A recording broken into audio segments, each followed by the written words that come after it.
وقالوا لولا انزل علیہ آیات من ربہ، تو ان منکروں ان کافروں نے کہا کہ ان پر ان کے رب کی طرف سے مطلوبہ معجزات کیوں نہیں نازل کیے گئے.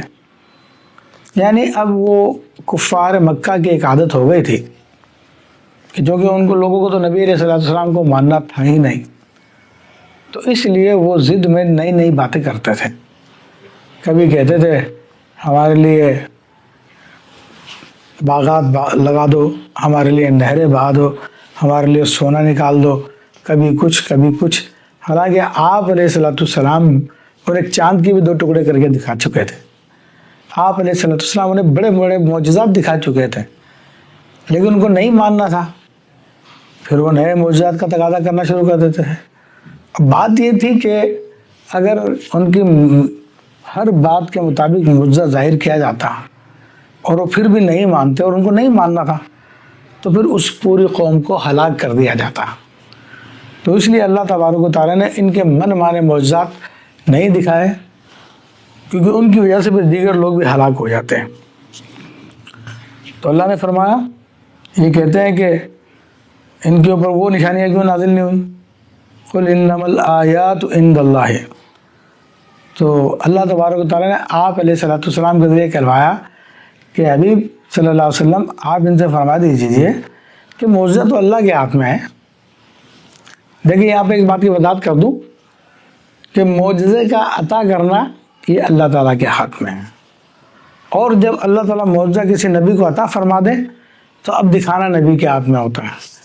جس طرح کہ اللہ تبارک و تعالیٰ نے سیدنا موسیٰ علیہ السلام کو عصا عطا فرمایا، ید بیضا عطا فرمایا، تو جب ان کی قوم کے لوگوں نے تقاضا کیا تو آپ نے دکھایا وہ معجزہ. سیدنا عیسیٰ علیہ السلام کے ہاتھ میں مردوں کو زندہ کیا، آپ مدرزات کوڑی اندھوں کو صحیح فرما دیا کرتے تھے.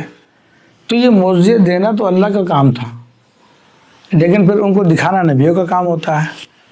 تو آپ علیہ السلام کو جو کچھ عطا کیا گیا آپ نے دکھا دیا.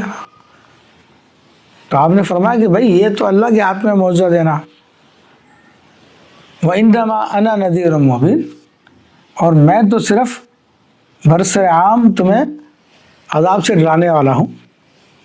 تمہیں یہ بتانے آیا ہوں کہ دیکھو مان لو اللہ کی، اگر تم نہیں مانو گے تو پھر تمہیں عذاب برداشت کرنا پڑے گا.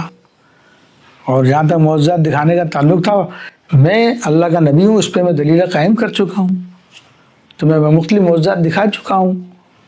اب تمہاری ہر دھرمی ہے، تم ہر بات میں معجزہ مانگتے ہو، تو وہ تو تمہیں نہیں دکھایا جائے گا، ورنہ تمہاری وجہ سے یہ دیگر لوگ بھی ہلاک ہو جائیں گے. یہ حکمت میں بیان کر رہا ہوں میں. تو آپ کے ذریعے ان کو کھلم کھلا سنا دیا گیا، جواب دے دیا گیا کہ آپ ان سے فرما دیجیے میں تو اللہ کی طرف سے ڈر سنانے کے لیے آیا ہوں. اولم یکفیہم انا انزلنا علیک الکتاب یتلی علیہم، فرمائے کیا ان کے لیے یہ معجزہ کافی نہیں ہے کہ ہم نے آپ پر الکتاب نازل کی ہے. یعنی خود قرآن مجید ایک ایسا معجزہ ہے جو رہتی دنیا تک باقی ہے. دیگر انبیاء کے معجزات آئے ہیں مگر وہ انبیاء کے معجزات ختم ہو گئے، لیکن رسول اللہ صلی اللہ علیہ وسلم کو جو معجزہ عطا فرمایا گیا قرآن پاک، یہ رہتی دنیا تک قائم و دائم ہے اور ہر زمانے کے لیے معجزہ ہے. کیونکہ اس زمانے میں عربوں کو اپنے کلام پہ بڑا ناز تھا، تو اللہ تبارک و تعالیٰ نے ایسا کلام نازل فرمایا کہ جس نے ان کو مبہوت کر دیا، اور ان کو چیلنج کیا گیا کہ ٹھیک ہے تم بھی اس جیسی ایک کتاب لے کر آ جاؤ. وہ نہیں لے کے آ سکے.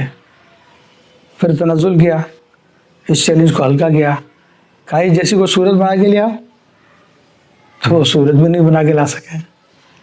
پھر اس سے تنزل کیا، پھر فرمایا ارے اس جیسے ایک آیت ہی لے آؤ، تم تو زبان کے بڑے ماہر ہو، لیکن وہ نہیں لا سکے. تو یہ قرآن تو خود بہت بڑا معجزہ ہے. پھر قرآن کے اندر اور مستقبل کی باتیں تھیں جو قرآن نے اس زمانے کے اعتبار سے خبر دی تھی، اور کفار مکہ نے اس کو ہو بہو قرآن کے مطابق ہوتا ہوا دیکھا.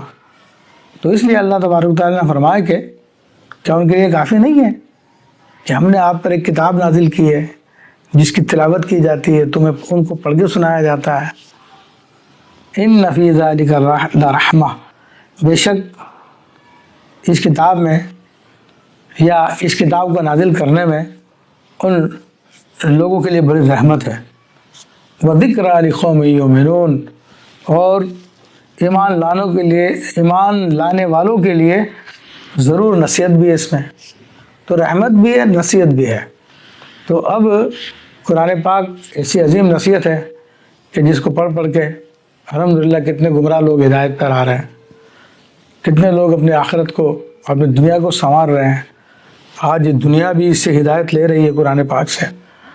تو نبی علیہ السلام کو تو وہ معجزہ عطا فرمایا گیا کہ جو قیامت تک جاری و ساری ہے، اور چونکہ آپ کی نبوت رسالت بھی قیامت تک کے لیے ہے، تو اس لیے آپ کا یہ معجزہ بھی ہر زمانے میں لوگوں کو حیران کرتا رہے گا اور آپ کی نبوت پر دلالت کرتا رہے گا۔